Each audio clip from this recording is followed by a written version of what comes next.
Ρε παιδιά, ωραίο το camping trip. Όμως εγώ λέω να ξεκινήσουμε να φεύγουμε γιατί νυχτώνει. Μα γιατί να φύγουμε τόσο γρήγορα, αφού έχουμε τους χυμούς μας, το φαΐ μας, αλλά εντάξει, ας φύγουμε. Άντε Γιάννη, σήκω να πάμε, άντε φύγε.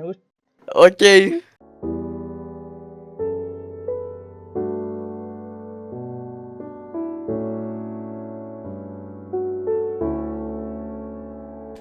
Τι μπορεί να πάει στραβά.